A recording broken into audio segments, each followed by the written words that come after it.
بسم اللہ الرحمن الرحیم۔ السلام علیکم۔ ہم آپ کے لیے جو کتاب پڑھ رہے ہیں اس کا نام ہے جلوہ نور، تالیف و تدوین حیدر عباس آبدی صاحب، تصحیح سجاد حسین مہدوی صاحب۔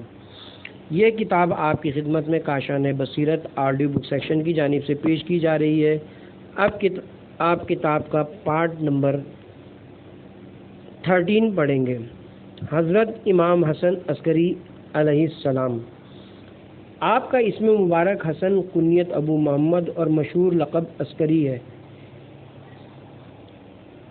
ولادت باسعادت 10 ربیع الثانی سن 232 ہجری کو مدینہ منورہ میں ہوئی۔ آپ کے والد ماجد کا نام حضرت علی نقی علیہ السلام اور والدہ کا اسم مبارک حدیثہ خاتون ہے۔ جس وقت متوکل عباسی نے آپ کے پدر بزرگوار امام علی نقی علیہ السلام کو مدینے سے ہجرت پر مجبور کیا، آپ کا سن 4 سال تھا۔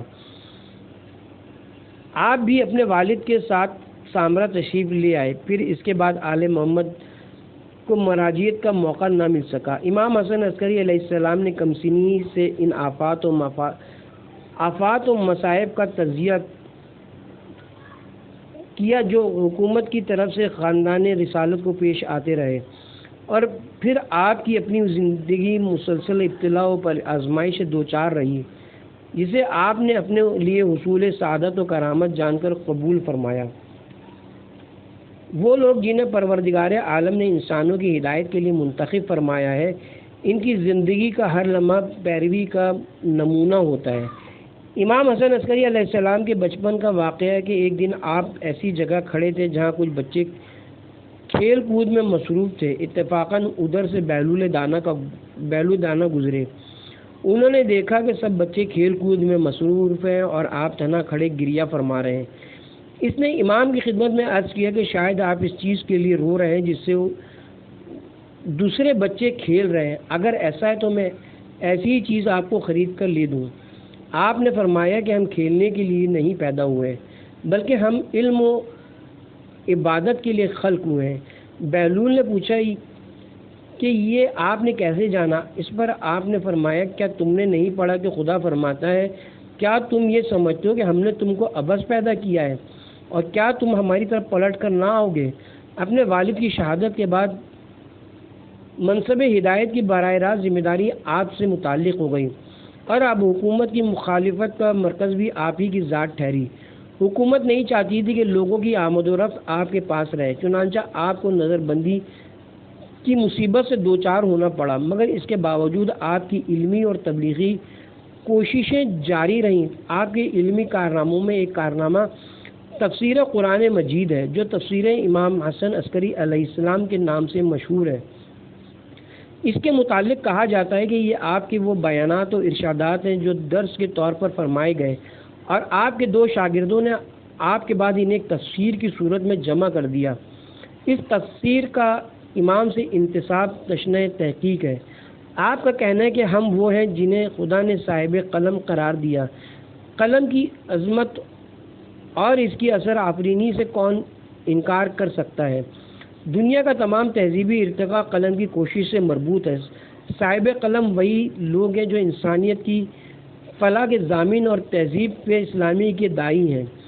امام حسن عسکری علیہ السلام کی علمی خدمات میں ایک قابل ذکر واقعہ عراق کے ایک عظیم فلسفی اسحاق کندی کی ہدایت سے متعلق ہے۔ اسحاق کا خیال تھا کہ قرآن مجید کی آیتیں اور مضامین ایک دوسرے کے ساتھ متصادم ہیں۔ اس موضوع پر وہ ایک کتاب ترتیب دے رہا تھا جس کا عنوان تھا تناقض القرآن۔ امام علیہ السلام نے اس کے ایک شاگرد کو مشورہ دیا کہ وہ اسحاق کندی سے یہ سوال کرے کیا ایسا ممکن ہے کہ قرآن کی کسی آیت کا جو مفہوم تجھے سمجھ آ رہا ہو وہ اس مفہوم سے مختلف ہو جو خالق کے قرآن کا منشا ہے؟ قرآن میں تناقض پیدا کرنے کے لیے ضروری ہے قرآن میں تناقض ثابت کرنے کے لیے ضروری ہے کہ جو ہم سمجھ رہے ہوں وہی منشاء خداوندی ہو، اور چونکہ ایسا نہیں ہے اس لیے ہمارا یہ کہنا ہے کہ قرآن میں تناقض پایا جاتا ہے صحیح نہیں۔ اسحاق کندی کیونکہ عالم اور ذہین تھا وہ اس دلیل سے قائل ہو گیا اور اپنی کتاب کے مسودے کو جلا دیا۔ حضرت امام حسن عسکری علیہ السلام اپنے دور میں سب سے زیادہ صاحب علم و تقویٰ تھے۔ علم آپ کے خاندان کی میراث ہے جو امامت کے منصب جلیلیہ کے لیے بنیادی ضرورت کی حیثیت رکھتا ہے۔ اپنے آباء و اجداد کی طرح آپ کو بھی علم ودیت فرمایا گیا تھا۔ آپ کی زندگی کا ایک بڑا مقصد علم کی اشاعت و تبلیغ کے ذریعے لوگوں کو دین کی معرفت سے فیضیاب کرنا تھا۔ حجت خدا ہونے کی حیثیت سے آپ کو کائنات پر تصرف حاصل تھا۔ آپ علیہ السلام کو خدا نے ایک بہت بڑی امانت کا امین بنایا تھا۔ امام آخر حجت قائم حضرت امام مہدی علیہ السلام کی ولادت آپ ہی کے صلب سے ہونا تھی۔ ہر چند مفاد پرست گروہ اور حکمران طبقہ اس بات کی حتی الامکان کوشش کرتا رہا کہ امام حسن عسکری علیہ السلام کے اولاد نہ ہو۔ اس مقصد کے پیش نظر امام پر قید و بند کی سختیاں کی جاتی رہیں، لیکن حکم خدا پورا ہوا اور امام حسن عسکری علیہ السلام کو قدرت نے وہ فرزند عطا فرمایا جو دین کے مکمل غلبے کی بشارت ہے۔ علم و حکمت کے ساتھ شجاعت و سخاوت امام حسن عسکری علیہ السلام کے کردار کی خصوصیات ہیں۔ آپ کے نزدیک اللہ کی عبادت اور بندوں کے حقوق کی ادائیگی دونوں اپنی اپنی جگہ اہم تھے۔ آپ کے اخلاق کی بلندی کے لیے اتنا اشارہ کافی ہے کہ آپ اس عظیم ہستی کے حقیقی جانشین تھے جس کا قول ہے کہ میری بعثت کا مقصد مکارم اخلاق کی تکمیل ہے۔ آپ کی حیات دنیوی کی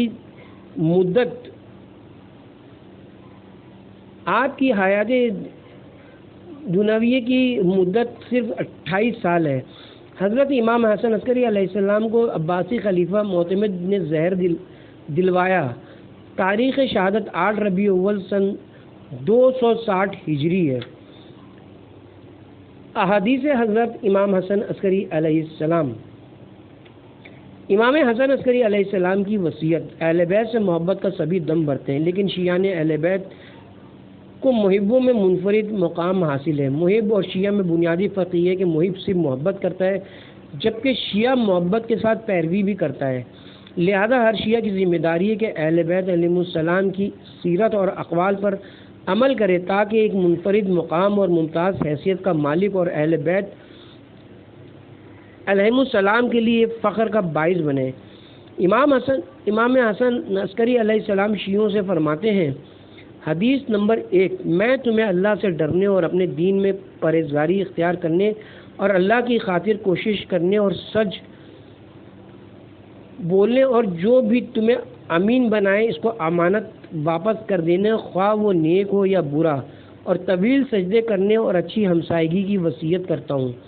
محمد صلی اللہ علیہ وسلم انہی باتوں کے ساتھ مابعوث ہوئے تھے۔ شیعہ کیا کرے، یہ وضاحت کرتے ہوئے کہ کس طرح ہم ان کے لیے فخر کا باعث بن سکتے ہیں، فرماتے ہیں، حدیث نمبر 2، اللہ سے ڈرو اور ہمارے لیے زینت بنو اور باعث شرمندگی نہ بنو۔ مانگنے سے بہتر دوسروں کے سامنے ہاتھ پھیلانا عزت اور وقت کو خاک میں ملا دیتا ہے، اس لیے قناعت اور بردباری کو بہترین دولت قرار دیا گیا ہے۔ اس بارے میں امام علیہ السلام فرماتے ہیں، حدیث نمبر 3، جب تک تمہارے لیے ممکن ہو کسی سے مانگو نہیں، کیونکہ ہر دن کے لیے ایک نئی خوبی ہے اور طلب پر اصرار کرنا اہمیت کو ختم کر دیتا ہے۔ جو بو گے وہ کاٹو گے، زندگی گزر جائے، دنیا ختم ہو جائے، آخرکار انسان کے نصیب میں وہی آئے گا جو اس نے بویا ہے، اگر نیکی تو خوشحالی اور اگر بدی تو ندامت۔ اس بارے میں امام علیہ السلام فرماتے ہیں، حدیث نمبر 4، تمہاری عمر گھٹتی ہوئی اور دن گنے ہوئے ہیں اور موت اچانک آ جائے گی۔ جو نیکی بوئے گا وہی خوشی کی فصل کاٹے گا اور جو برائی کاشت کرے گا وہ ندامت پائے گا۔ ہر کاشت کرنے والے کے لیے وہی ہے جو اس نے بویا ہے۔ سست انسان کو بھی اس کا حصہ ملے گا اور حریص کو وہ کچھ نہیں مل سکتا جو اس کے مقدر میں نہیں ہے۔ جسے کوئی خوبی ملی ہے تو اسے اللہ نے عطا کی ہے، اور جسے کسی برائی سے بچایا گیا ہے تو اسے اللہ نے ہی بچایا ہے۔ عبادت کثرت نہیں تفکر ہے۔ بہت سے لوگ کثرت سے عبادت کرتے ہیں، نماز پڑھتے ہیں، روزہ رکھتے ہیں، لیکن اس کثرت عبادت کے آثار نظر نہیں آتے، اس لیے کہ یہ عبادت تفکر سے خالی ہوتی ہے، لہذا قرب خدا بندی بھی حاصل نہیں ہو پاتا۔ وہ عبادت جو عبد کو معبود سے نزدیک نہ کرے، اس میں تعبد پیدا نہ کرے، ایسی عبادت کا کیا فائدہ؟ چنانچہ امام حسن عسکری علیہ السلام فرماتے ہیں، حدیث نمبر 5، عبادت صوم و صلات کی زیادتی نہیں ہے، عبادت تو صرف تعبد کی کثرت یعنی امر الہی میں غور و فکر کرنا ہے۔ روزے کا ایک فلسفہ، اللہ تعالیٰ کے بیان کیے ہوئے تمام احکامات کسی نہ کسی فلسفے اور فائدے پر مبنی ہوتے ہیں۔ روزہ بھی بہت سے فوائد کا حامل ہے، ان میں جسمانی، روحانی، طبی، معاشی، معاشرتی اور اقتصادی فوائد شامل ہیں۔ روزے کا ایک معاشرتی فائدہ بیان کرتے ہوئے امام حسن عسکری علیہ السلام فرماتے ہیں، حدیث نمبر 6، اللہ تعالیٰ نے روزہ فرض کیا ہے تاکہ مالدار بھی بھوک کا مزہ چکھ لیں اور اس طرح غربت کی طرف توجہ کرے۔ دو رخی منافقت انسان کے اندر بہت سے مفاسد پیدا کر دیتی ہے، اسے جھوٹا، خیانت کار اور دھوکے باز بناتی ہے، اور ساتھ ہی اسے حق اور حقیقت سے بھی دور کر دیتی ہے۔ ایسے شخص کی جملہ برائیوں میں سے ایک بنیادی برائی ہے کہ اپنے غلط اور بیجا مقاصد کو حاصل کرنے کے لیے دو رخی پالیسی اور منافقت اختیار کر لیتا ہے۔ اس کے بارے میں امام علیہ السلام فرماتے ہیں، حدیث نمبر 7، بدترین بندہ وہ ہے جس کے دو چہرے اور دو زبانیں ہوں، اپنے بھائی کی موجودگی میں اس کی تعریف کرے اور اس کی غیر موجودگی میں اس کی برائی کرے۔ اگر اس کے بھائی کو کچھ مل جائے تو وہ حسد کرنے لگتا ہے، اور اگر کسی مشکل میں گرفتار ہو جائے تو اس سے خیانت کرتا ہے۔ دوستی اور دشمنی زندگی کا حصہ ہے۔ جہاں انسان کو اچھے مقاصد کے حصول کے لیے اچھے لوگوں کی دوستی کی ضرورت ہے، وہاں برے مقاصد سے دور رہنے کے لیے برائی اور برے لوگوں سے دشمنی بھی ضروری ہے، کیونکہ برائی کے خاتمے کے لیے اس کے ساتھ دشمنی ضروری ہے۔ اسی لیے امام حسن عسکری علیہ السلام فرماتے ہیں، حدیث نمبر 8، نیک لوگوں کو نیکوں سے دوستی رکھنا ان کے لیے باعث فضیلت ہے، اور برے لوگوں کا نیکوں سے دشمنی رکھنا نیکوں کے زینت ہے، اور نیکوں کی برے لوگوں کے ساتھ دشمنی رکھنا خود بروں کے لیے ذلت و خواری ہے۔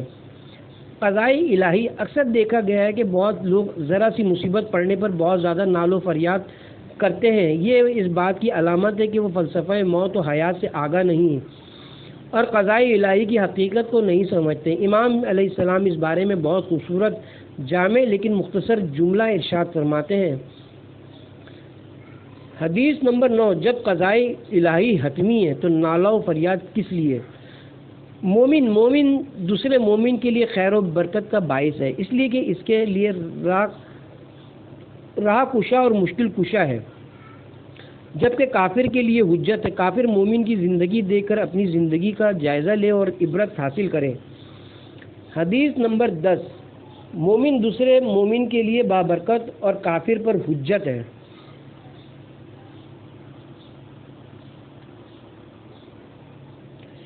احمق اور عقل مند میں فرق، بے وقوف اور احمق انسان اپنے دل کی ہر بات زبان پر لے آتا ہے، جبکہ عقل مند انسان زبان کو قابو میں رکھتا ہے اور سوچ سمجھ کر صرف وہ بات جس کے بولنے میں مصلحت ہو وہی زبان پر جاری کرتا ہے۔ حدیث نمبر 11، احمق کا دل اس کے منہ میں اور صاحب حکمت کی زبان اس کے دل میں ہوتی ہے۔ غصے میں انسان دیوانے کی مانند ہوتا ہے، اور دیوانہ اور پاگل شخص ہر برائی انجام دے سکتا ہے۔ اس لیے امام علیہ السلام فرماتے ہیں، حدیث نمبر 12، غصہ ہر برائی کی چابی ہے۔ کینہ اور بغض نہ خود کو سکون لینے دیتا ہے اور نہ ہی دوسروں کو چین کا سانس لینے دیتا ہے۔ اس لیے امام علیہ السلام کینہ رکھنے والے شخص کے بارے میں فرماتے ہیں، حدیث نمبر 13، انسانوں میں سب سے زیادہ کم سکون کینہ تو شخص ہوتا ہے۔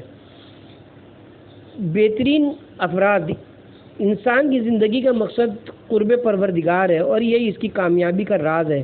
جب انسان اپنے پروردگار کا قرب چاہتا ہے تو اسی کی رضا اور خوشنودی کے لیے یہ ہر کام انجام دیتا ہے، چاہے اسے خود کتنی ہی تکلیف اٹھانی پڑے۔ پھر واجبات کی ادائیگی، محرمات اور گناہوں سے پرہیز کے ساتھ مشکوک چیزوں سے بھی پرہیز کرتا ہے۔ امام علیہ السلام دیندار لوگوں کے اوصاف بیان کرتے ہوئے فرماتے ہیں، حدیث نمبر 14، پرہیزگار ترین انسان وہ ہے جو مشکوک اور مشتبہ چیزوں سے بھی پرہیز کرے۔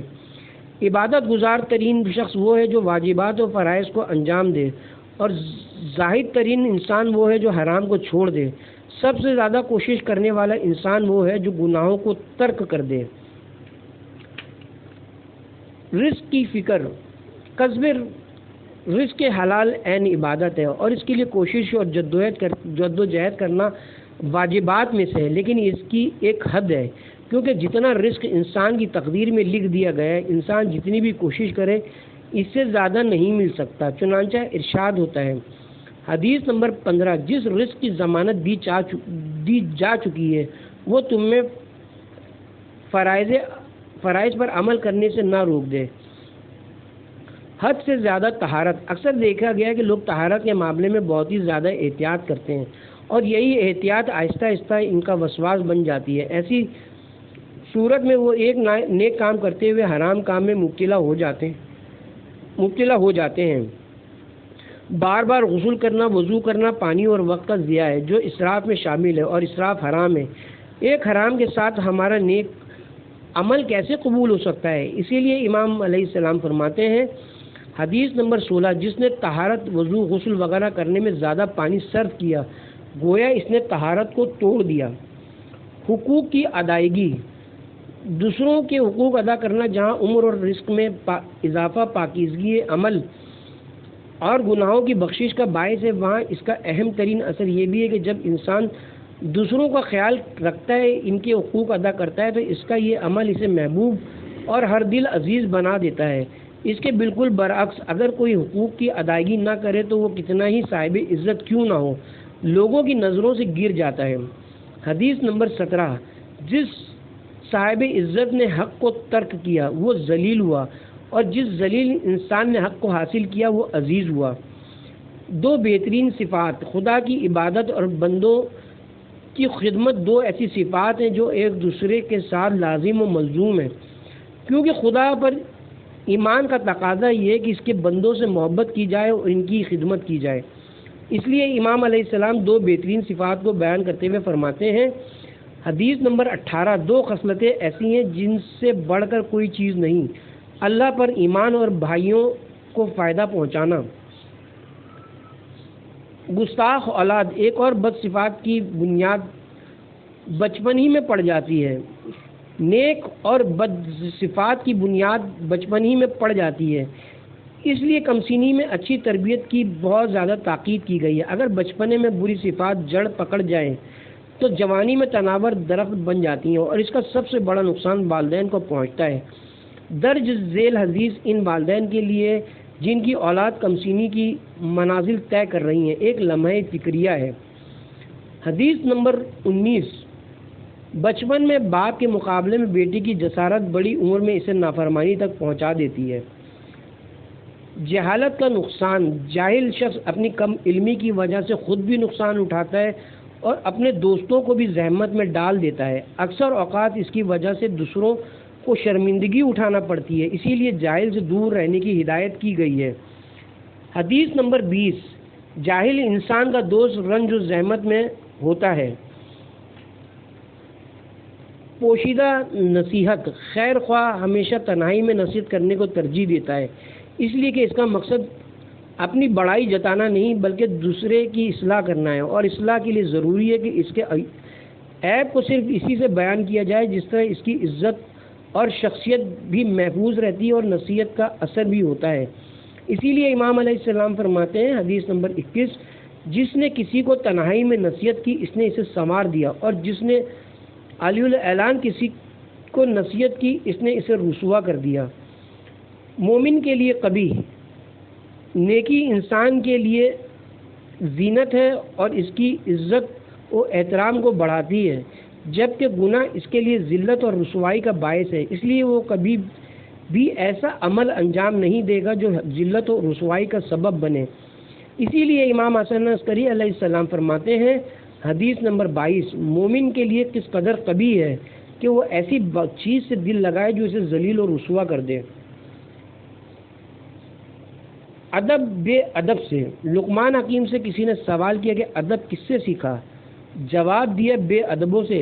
پوچھا گیا کس طرح؟ بولے وہ انجام دیتے تھے میں اس سے دوری اختیار کر لیتا۔ اسی حکمت کو امام علیہ السلام فرماتے ہیں حدیث نمبر 23، تمہارے ادب کے لیے اتنا ہی کافی ہے کہ تم ان چیزوں سے پرہیز کرو جسے تم دوسروں سے اچھا نہیں سمجھتے۔ بہترین دوست، اچھا دوست ایک نعمت مستحکم اور پائیدار دوستی کی بنیاد یہ ہے کہ غلطیوں پر درگزر سے کام لیا جائے اور احسان کو ہمیشہ یاد رکھا جائے۔ امام علیہ السلام کا ارشاد ہے، حدیث نمبر 24، تمہارا بہترین دینی بھائی وہ ہے جو اپنے بارے میں تمہاری خطاؤں کو بھول جائے اور اپنے اوپر تمہاری نیکیوں کو یاد رکھے۔ بندوں سے خوف، محبوب سے سچی محبت ہو تو اس سے خلوت محب کی سب سے بڑی آرزو ہوتی ہے۔ چنانچہ جب خدا سے انسیت ہو جائے تو اس کی علامت کیا ہے؟ امام علیہ السلام فرماتے ہیں، حدیث نمبر 25، جس نے خدا سے انس اختیار کیا اسے لوگوں سے وحشت ہو گئی۔ انکساری کی علاماتیں، انکساری تواضع اور انکساری زینت ہے جو انسان کے دکھانے سے نہیں بلکہ عمل سے ظاہر ہوتی ہے۔ اس کی علامات بیان کرتے ہوئے امام علیہ السلام فرماتے ہیں، حدیث نمبر 26، تواضع اور انکساری کی ایک علامت جس کے پاس سے گزرو اسے سلام کرنا اور مجلس میں نچلے مقام پر بیٹھنا ہے۔ جھوٹ، مقاصد کے حصول میں جلد بازی اور آسائش کی خواہش کے تحت انسان جھوٹ بول دیتا ہے جو ممکن ہے اسے عارضی فائدہ پہنچا دے، لیکن انسان کا اعتبار ختم کر کے اسے دائمی نقصان پہنچاتا ہے۔ جھوٹ انسان کو دیگر بیماریوں میں بھی مبتلا کرتا ہے۔ حدیث نمبر 27، تمام برائیاں ایک گھر میں رکھ دی گئی ہیں اور جھوٹ کو اس کی چابی قرار دیا گیا ہے۔ بسم اللہ کی اہمیت، اکثر لوگ اس میں اعظم تلاش کرتے پھرتے ہیں تاکہ اس کا واسطہ دے کر اپنی حاجتیں طلب کریں۔ بسم اللہ کے بارے میں امام علیہ السلام فرماتے ہیں، حدیث نمبر 28، بسم اللہ الرحمن الرحیم کے اسم اعظم سے بسم اللہ الرحمن الرحیم اللہ کے اسم اعظم سے اس سے زیادہ نزدیک ہے جتنی آنکھ کی سیاہی سے اس کی سفیدی۔ برے ساتھیوں سے پرہیز، انسان عام طور پر برے ساتھیوں سے نقصان ہی اٹھاتا ہے جس کی بنیادی وجہ ان کی فاسد اور شریر طبیعت ہوتی ہے۔ اسی لیے ہمیشہ اچھے دوستوں کی رفاقت، میل جول اور ان کے ساتھ کام کرنے کی تاکید کی گئی ہے۔ اچھے دوستوں کی پاک و پاکیزہ طبیعت نہ صرف یہ کہ انہیں نقصان نہیں پہنچاتی بلکہ بہت سے نقصانات سے محفوظ بھی رکھتی ہے۔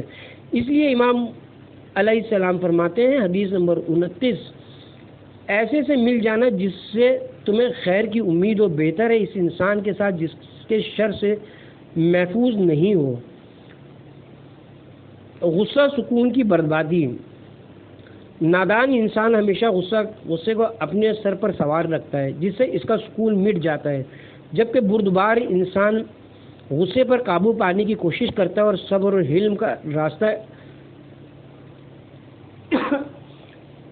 اور حلم کا ہتھیار استعمال کرتے ہوئے اسے اپنے اوپر سوار نہیں ہونے دیتا، اسی وجہ سے ہمیشہ پرسکون رہتا ہے۔ ارشاد امام ہے، حدیث نمبر 30، جہالت دشمن ہے اور بردباری حکمت ہے۔ جو انسان اپنے غم و غصے کو بردباری کے ذریعے رفتہ رفتہ نہ پیے گا اسے قلبی سکون نصیب نہیں ہوگا۔